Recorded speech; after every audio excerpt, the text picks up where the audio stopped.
Friends, నా పేరు విజయ్. ఈరోజు మీకు నేను Vivo X5 Max V hard reset ఎలా మీకు ఎక్స్ప్లెయిన్ చేస్తాను. సో ఫ్రెండ్స్, ఈ మధ్యకాలంలో ఎక్కువగా అమ్ముడవుతున్న మొబైల్లో వివో ఒకటి.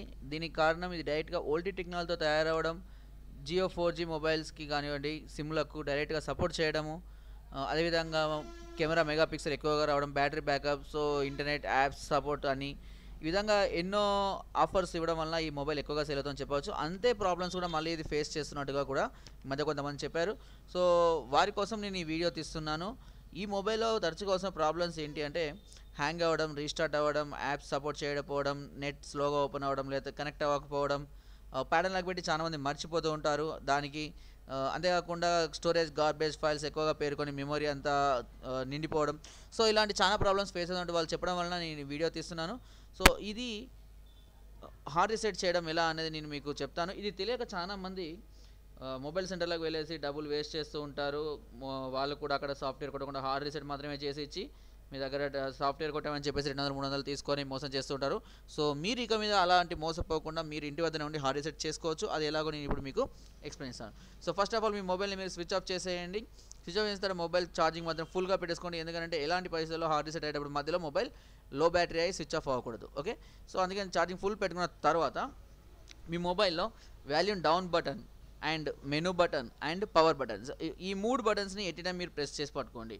So menu button, power button and volume button. So menu button ఇక్కడ కింద సైడ్ ఉంటుంది, ఇక్కడ చూపిస్తున్నాను indicator. So volume down button, menu button, power button, ఈ 3 బటన్ని ఎట్ ఏ టైం ఒక 5 to 10 seconds are 15 seconds press చేసి పట్టుకుంటే కనుక మనకు రికవరీ మోడ్ అనేది ఓపెన్ అవుతుంది. సో రికవరీ మోడ్ ఓపెన్ అవ్వగానే ఇలా కనబడుతుంది మనకు. ఇక్కడ 5 or 6 ఆప్షన్స్ ఉండవచ్చు. సో అవి ఇలాగే ఉంటాయి. Reboot system, apply update from ADB, తర్వాత update recovery from SD card, wipe data factory reset, wipe cache partition. So ఇక్కడ మీరు ఏ ఆప్షన్స్ ఉన్నా wipe data factory reset option మాత్రమే సెలెక్ట్ చేసుకోండి.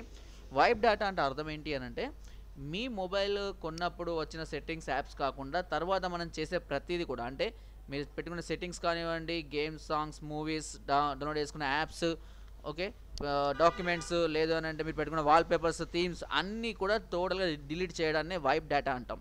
ఓకే, సో ఫ్యాక్టరీస్ అంటే ఫ్యాక్టరీ నుంచి వచ్చిన, అంటే ఫ్యాక్టరీలో తయారైనప్పుడు వచ్చినటువంటి సెట్టింగ్స్ యాప్స్ మాత్రమే ఉండాలి, మిగతాన్ని తీసేయాలి. అవిటిని మాత్రం మళ్ళీ రీసెట్ చేయమని అర్థం. సో అందుకనే ఇక్కడ మనం వైప్ డేటా ఫ్యాక్టరీ రీసెట్ అనే ఆప్షన్ని మనం సెలెక్ట్ చేసుకుంటాము. సో ఇక్కడ ఈ ఆప్షన్ సెలెక్ట్ చేసుకోవడానికి మనం volume up and volume buttons ఏమో స్క్రాలింగ్ కోసం, ఓకే చేయడం కోసం పవర్ బటన్ని మనం ప్రెస్ చేస్తాం. ఓకే, సో ఇక్కడ అది చేయడం వల్లనే మనకు హార్డ్ రీసెట్ అనేది సక్సెస్ అవుతుంది. ఈ హార్డ్ రీసెట్ సక్సెస్ అయితే మనం ఇప్పుడు చెప్పిన ప్రాబ్లమ్స్ అన్నీ కూడా సాల్వ్ అయిపోతాయి. ఓకే, ఎస్పెషల్గా ప్యాటర్న్ లాక్ కూడా రిమూవ్ చేసుకోవచ్చు దీనివల్ల. సో ఈ ఆప్షన్ సెలెక్ట్ అయిన తర్వాత మన కన్ఫర్మేషన్ కోసం నోనా ఎస్ అని అడుగుతుంది. ఎందుకంటే బై మిస్టేక్లో మనం సెలెక్ట్ చేస్తే కనుక ప్రాబ్లం అవుతుంది కాబట్టి మళ్ళీ కన్ఫర్మేషన్ కోసం ఎస్ అని నోనా అడుగుతుంది.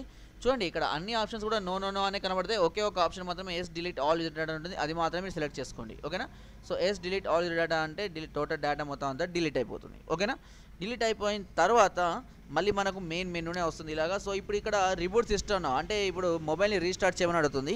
ఎందుకంటే హార్డ్ రీసెట్ కంప్లీట్ అయింది కాబట్టి ఇప్పుడు మొబైల్ని మనం రీస్టార్ట్ చేసుకోవాల్సి ఉంటుంది. ఈ రీస్టార్ట్ అయిన తర్వాత మొబైల్ ఆన్ అవడానికి కనీసం ఒక 5 నుంచి 10 నిమిషాలు పట్టవచ్చు, ఇంకా ఎక్కువ కూడా పట్టవచ్చు. సో మీరు ఆన్ అయ్యేదాకా వెయిట్ చేయండి. సో అలాగే హ్యాంగ్ అయిపోయింది అనుకొని మీరు బ్యాటరీ తీయడాలు అట్లాంటి ఏం చేయకండి, ఖచ్చితంగా డెఫినెట్గా ఆన్ అవుతుంది. ఆన్ అయ్యేదాకా వెయిట్ చేయండి. ఆన్ అయిన తర్వాత మీకు కొన్ని ఆప్షన్స్ అడుగుతుంది. అంటే మీరు మొబైల్ కొన్నప్పుడు ఏ విధమైనటువంటి ఆప్షన్స్ సెట్టింగ్స్ అడిగిందో మళ్ళీ ఇప్పుడు కూడా, అంటే లాంగ్వేజ్ కానీ, date, time, email ID, password, pattern lock, network setting, so ఇవన్నీ మళ్ళీ అడుగుతుంది. మళ్ళీ అవన్నీ ఇవ్వండి, కొన్నిటికి స్కిప్ అన్న వాటికి స్కిప్ చేసేయండి. సో టోటల్గా అవన్నీ ఓకే అయిన తర్వాత మీ మొబైల్ మళ్ళీ యాస్టీస్గా మీకు ఓపెన్ అవుతుంది. సో అప్పుడు మీరు కొత్త మొబైల్ కొన్నప్పుడు ఏవైతే యాప్స్ సెట్టింగ్స్ ఉన్నాయో అవే ఇప్పుడు కూడా ఉంటాయి. అంతే స్పీడ్ తోటి, అంతే పర్ఫార్మెన్స్ తోటి, అదే మెమరీ స్పేస్తో ఇప్పుడు కూడా మీ మొబైల్ ఉంటుంది. సో మీ మొబైల్ ఇప్పుడు కొత్త మొబైల్ కొన్న ఫీలింగ్తో మళ్ళీ మీరు మొబైల్ మీరు వాడుకోవచ్చు. సో ఇది తెలియక మీరు అనవసరంగా సాఫ్ట్వేర్లు కొట్టించి డబ్బులు వేస్ట్ చేయకండి, మోసపోకండి. ఓకే, సో ఈ హార్డ్ రీసెట్ అనేది మనం ఎన్నిసార్లు చేసుకోవచ్చు. నేను చెప్పిన ప్రాబ్లమ్స్ వచ్చినప్పుడు ఎన్నిసార్లు చేసుకోవచ్చు. దీనివల్ల మొబైల్కి ఎలాంటి ప్రాబ్లం ఉండదు, 1% రిస్క్ కూడా లేదు. ఓకే, సో ఫ్రెండ్స్, నా వీడియో కనుక మీకు నచ్చినట్టయితే ఒక లైక్, ఒక షేర్ చేయండి. మరిన్ని వీడియోస్ కోసం సబ్స్క్రైబ్ చేయడం మాత్రం మర్చిపోకండి. Thank you.